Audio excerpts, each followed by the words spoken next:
video and I hope you guys are doing extremely good. My name is Neha Singh and today जैसे कि आपने title में देख ही लिया होगा, this video is all about my Kashmir solo trip.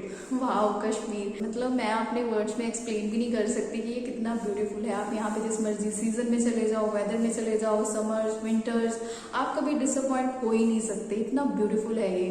सो मैं आपको इस व्लॉग में अपने पूरे कश्मीर ट्रिप के बारे में डे बाय डे बताऊंगी कि आप विंटर्स में कौन कौन सी जगह एक्सप्लोर कर सकते हो, आपका बजट क्या रहेगा, यहाँ पे पहुँचना कैसे है, अकोमोडेशन, थिंग्स टू एक्सप्लोर. सो सब कुछ आपको इस वीडियो में मिलेगा. सो आप वीडियो को एंड तक ज़रूर देखना. कश्मीर में बेसिकली 4 प्लेसेस हैं जिनको आप एक्सप्लोर कर सकते हो और जो मेजरली फेमस भी हैं as an tourist spot. So first is Srinagar, second is Gulmarg, third is Pahalgam and the fourth one is Sonmarg. So आपको ये सब चीज़ें एक्सप्लोर करने के लिए सबसे पहले विजिट श्रीनगर ही करना पड़ता है because Srinagar is the major point. मेरा जो कश्मीर ट्रिप था वो 4 नाइट्स 5 डेज का था और मैंने विंटर्स में किया था, लाइक 1 जन से लेके 5 जन तक. क्योंकि मैं लुधियाना से हूँ इसलिए मैंने अपनी जर्नी लुधियाना से स्टार्ट की थी. सबसे पहले मैंने लुधियाना से जम्मू तक ट्रेन में ट्रैवल किया एंड उसके बाद जम्मू से श्रीनगर प्राइवेट कैब से. बट अगर आपका बजट अच्छा है तो आप श्रीनगर की डायरेक्ट फ्लाइट भी ले सकते हो जो अप्रॉक्स आपको 2500 से 3500 तक पड़ेगी फ्रॉम दिल्ली एंड ये सबसे बेस्ट मोड है मेरे अकॉर्डिंग. बाकी अगर आप बाय रोड आना चाहते हो तो जम्मू से श्रीनगर आपको डायरेक्ट बस भी मिल जाएगी जो 9 या 10 घंटे में आपको श्रीनगर पहुंचाएगी एंड इसके जो चार्जेस हैं वो 400 से 600 रुपीज़ हैं.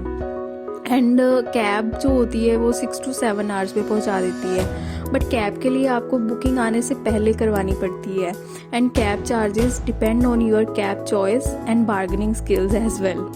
आप अपने व्हीकल से भी श्रीनगर आ सकते हो बट मेरे अकॉर्डिंग तो बेस्ट ऑप्शन फ़्लाइट की ही है क्योंकि जम्मू से श्रीनगर हाईवे पे जाम बहुत ज़्यादा रहता है. ट्रेन ऑप्शन भी है बट आपको डायरेक्ट ट्रेन नहीं मिलेगी. आपको सबसे पहले डायरेक्ट उधमपुर की ट्रेन मिलेगी एंड उसके बाद उधमपुर से आपको बनिहाल स्टेशन तक कैब या शेयर टैक्सी करनी पड़ती है जो 200 चार्ज करेगी and then Banihal station to direct Srinagar station.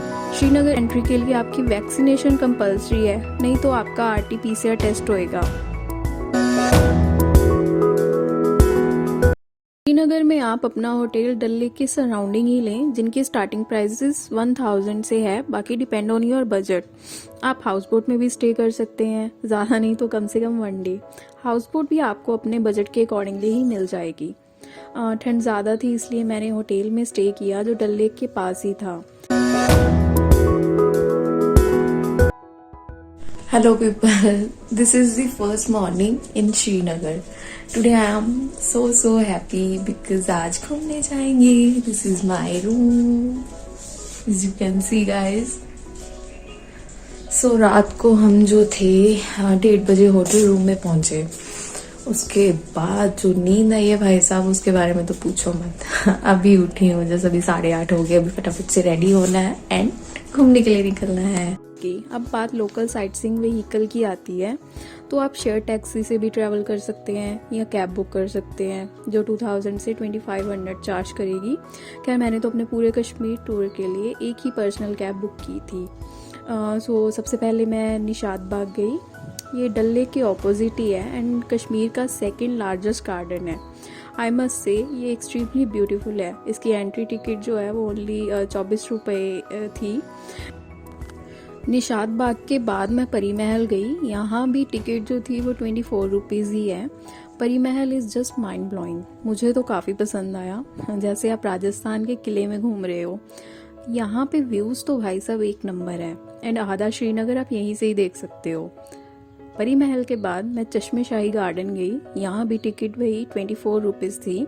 ये फेमस है स्प्रिंग वाटर के लिए. इसकी खूबसूरती भी श्रीनगर को 4 चांद लगाती है. आप चाहे तो ट्यूलिप गार्डन भी जा सकते हो बट मैं नहीं गई क्योंकि मैं सोलो ट्रैवलर थी इसलिए मैं थोड़ा बोर होना स्टार्ट हो गई थी.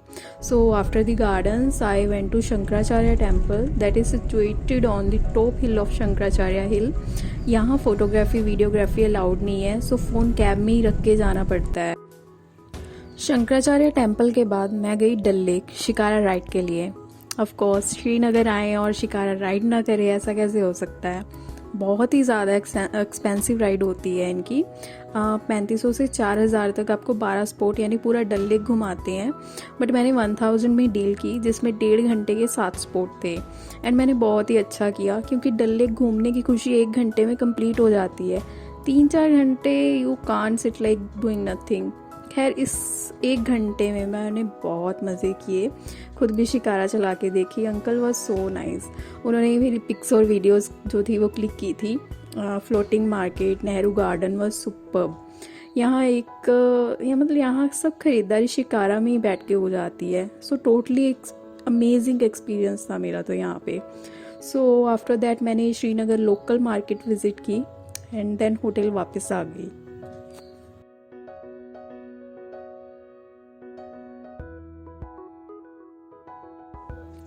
सो थर्ड डे मेरा प्लान गुलमर्ग जाने का था। मैंने इसीलिए 9:30 बजे होटल से चेकआउट कर लिया था, क्योंकि श्रीनगर से गुलमर्ग पहुंचने में तकरीबन 1.5 घंटा लगता है। मैं वही अपनी कैब से ही गुलमर्ग गई। वैसे श्रीनगर से डायरेक्ट गुलमर्ग तक कोई भी टैक्सी कैब नहीं जाती। आपको सबसे पहले तंगमर्ग जाना पड़ता है एंड आगे तंगमर्ग से गुलमर्ग तक टैक्सी में। श्रीनगर से गुलमर्ग आप बस, शेयर टैक्सी, कैब तीनों से इजीली आ सकते हो। एंड तंगमर्ग से गुलमर्ग आपको टैक्सी या कैब करनी पड़ती है। आप शेयर टैक्सी से भी आ सकते हो या पर्सनल से भी। शेयर टैक्सी में आपके 100 रुपीज़ लगते हैं एंड पर्सनल में 2 से 3,000 फॉर अप डाउन। यहाँ एक चीज़ का ध्यान रखना, अगर आप शेयर टैक्सी से जाना चाहते हैं तो आपको 10 बजे से पहले तंगमर्ग पहुँचना होगा, क्योंकि बाद में वहाँ कोई शेयर टैक्सी नहीं चलती इन पीक सीज़न। ऐसा यहाँ के लोकल्स का कहना था। अगर आपके पास स्नो शूज़ या जैकेट ना हो तो आप तंगमर्ग में ही स्नो शूज़ और जैकेट रेंट पे ले सकते हो, जिसकी कॉस्ट 200 से 300 लगती है। एंड बाकी the way from Tangmarg to Gulmarg was mesmerising. चारों तरफ स्नो से कवर्ड पेड़, हिल्स, जस्ट वाओ। गुलमर्ग पहुंचकर मैंने गाइड हायर किया, क्योंकि मुझे वीडियोस पिक्स क्लिक करवानी थी। गाइड 800 चार्ज करता है, बट मैंने 550 में ही डन किया। ऑब्वियसली आप इतनी दूर आओ और पिक्स ना क्लिक करवाई हो तो क्या ही फ़ायदा। गुलमर्ग से गंडोला राइड वाले पॉइंट तक जाने के लिए मैंने 1000 में स्नो स्लेजिंग की फॉर अप एंड डाउन। आप चाहे तो वॉक करके भी जा सकते हो। गंडोला मैंने फेस 1 ही किया इन 740 rupees for up down. Face 1 में ही काफ़ी एक्टिविटीज़ थी करने को, लाइक स्कीइंग, स्नोमोबाइल, स्लेजिंग। अगर आपको स्कीइंग नहीं आती तो मेरा सुजेशन है कि आप बिल्कुल मत करना। टोटली वेस्ट ऑफ मनी है। मतलब 600 में ओनली 5 मिनट से भी कम टाइम लगवाते हैं। खैर, मैंने तो स्नोमोबाइल करी 1000 में, जिससे आप सेल्फ ड्राइव भी कर सकते हो। इसके भी 3 फेज होते हैं एंड फिक्स रेट होते हैं। इसमें आपको कोई बार्गेनिंग करने की ज़रूरत नहीं होती। मैंने K1 तक ही राइड करी, बहुत मज़ा आया लिटरली। स्नो में एक्टिविटीज़ करना मतलब किसे पसंद नहीं होता, everyone loves it. So after the activities I enjoyed my chicken biryani and Kashmiri kahwa at Gulmarg restaurant. यहाँ मैंने कुछ टाइम स्पेंड किया and then went back to Gulmarg taxi stand through sledging. आप चाहे तो गुलमर्ग स्टे भी कर सकते हो, but hotels are too expensive. Gulmarg में एक चर्च एंड एक मंदिर भी है। जो चर्च है उसमें जब तक है जान की शूटिंग हुई थी, एंड जो मंदिर था उसमें जय जय शिव शंकर एक पुराना सॉन्ग है उसकी शूटिंग हुई थी। तो आप वहाँ भी विजिट कर सकते हो अगर आप स्टे कर रहे हो तो।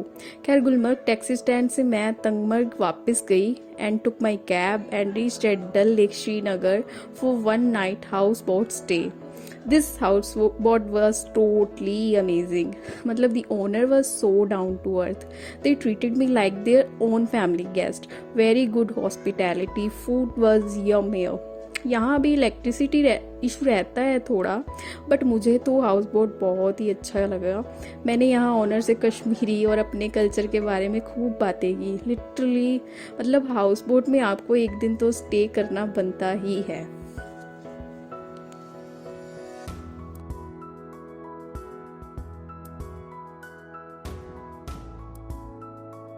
4th day morning was so awesome, क्योंकि मुझे स्नोफॉल के दर्शन हुए। बाय गॉड, मेरी खुशी को चार चांद लग गए।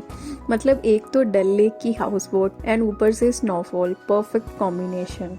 खैर जब स्नोफॉल बंद हुई then I said bye bye to Srinagar and Pahalgam के लिए रवाना हो गए।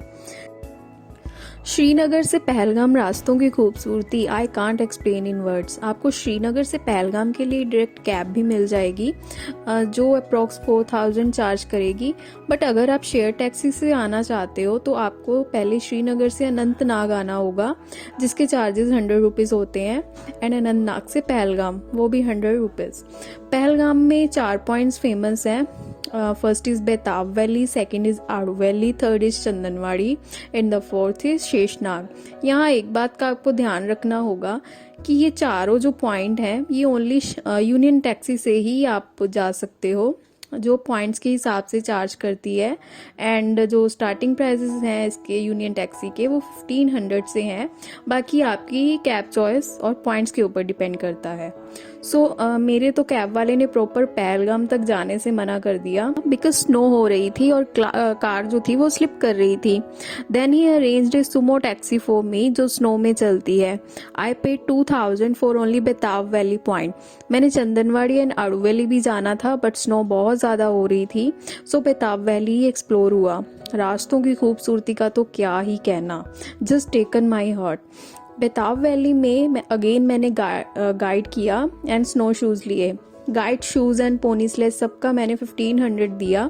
यहाँ गाइड ने काफ़ी कुछ बताया अबाउट बॉलीवुड मूवी शूटिंग, कौन कौन सी मूवी शूट हुई एंड ऑल। मतलब कुल मिला के मज़ा आ गया वैली को देखकर। Then I enjoyed my Maggie and hot chocolate of Betab Valley.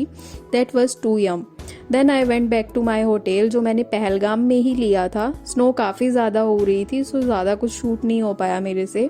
Pahalgam hotel आपको 2000 से 2500 तक ईजिली मिल जाएगा।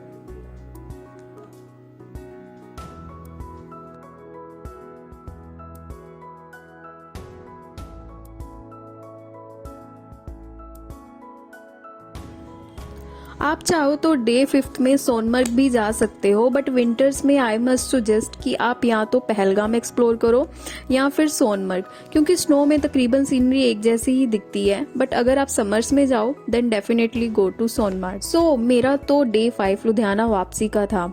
इसके लिए होल डे ट्रैवल। मैंने 7 बजे पहलगाम होटल से चेकआउट कर लिया बिकॉज़ मेरी जम्मू से ट्रेन 4 बजे की थी सो अर्ली निकलना पड़ा। पहलगाम से जम्मू का जो डिस्टेंस है वो 7 आवर्स का है बट मुझे कोई रिस्क नहीं लेना था बिकॉज़ हाईवे पे जाम बहुत ही ज़्यादा रहता है। एंड वही बात हुई, when I cross Banihal toll plaza एकदम से स्नोफॉल स्टार्ट हो गई। देख के मुझे बहुत अच्छा लगा जैसे भगवान मुझ पर ज़्यादा ही मेहरबान हो रहा था। बट अगर मैं यहाँ 1 घंटा और लेट पहुँचती ना तो भाई साहब मैंने यहाँ पे स्टक हो जाना था क्योंकि ज़्यादा स्नो होने लगी थी एंड जब तक स्नो क्लियर ना हो रोड से किसी को आने जाने की परमिशन नहीं मिलती। So with my good luck मैं टाइमली निकल गई। मैंने बनिहाल से जम्मू तक रास्ते खूब एंजॉय किए। Rain, drive, music, perfect. I reached eight Jammu station 2 PM and 4 बजे फाइनली मेरी ट्रेन आ गई।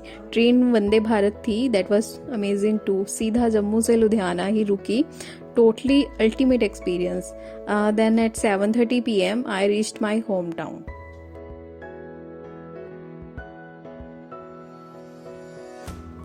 अब बात मैं बजट की करती हूँ।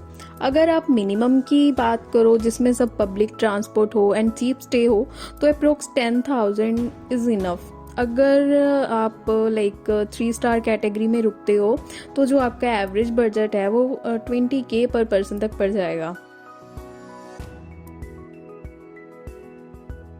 सो कश्मीर में मुझे जो थी बेसिकली 3 चीज़ें बिल्कुल भी पसंद नहीं आई। जो फर्स्ट वन थी वो थी बार्गेनिंग। मतलब यहाँ आपको हर छोटी से लेके बड़ी चीज़ तक बार्गेनिंग करनी पड़ती है। सुबह से लेके शाम तक बार्गेनिंग करते रहो।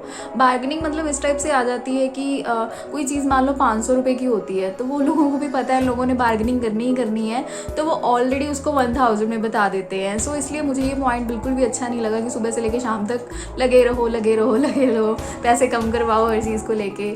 सेकेंड थिंग थिंग थी वो थी टिप या बख्शिश। मतलब यहाँ पे हर टैक्सी वाला हो गया, कैब वाला हो गया, गाइड हो गया, हर किसी को यहाँ पे टिप चाहिए होती है। एक तो होता है बंदे को किसी का काम पसंद आ रहा है तो वो ऑटोमेटिकली उसको पे कर देता है, बट ज़बरदस्ती इतनी ज़बरदस्ती करते हैं कि हमें बख्शिश दो, टिप दो, तो वो गलत बात है। आई डोंट थिंक सो कि ऐसा कुछ सिस्टम वहाँ पे होना चाहिए। थर्ड थिंग है वो है आर्टिफिशियल थिंग्स। कश्मीर में जो भी स्पेशलिटी है चीज़ों की, लाइक ड्राई फ्रूट्स हो गई, केसर हो गया, ये कुछ लोग होते हैं उसको डुप्लीकेट बेच देते हैं, मतलब असली बोल के। तो एक टूरिस्ट के लिए बहुत ही मुश्किल होता है ये इस चीज़ की पहचान करना कि कौन सी चीज़ असली है, कौन सी नकली है।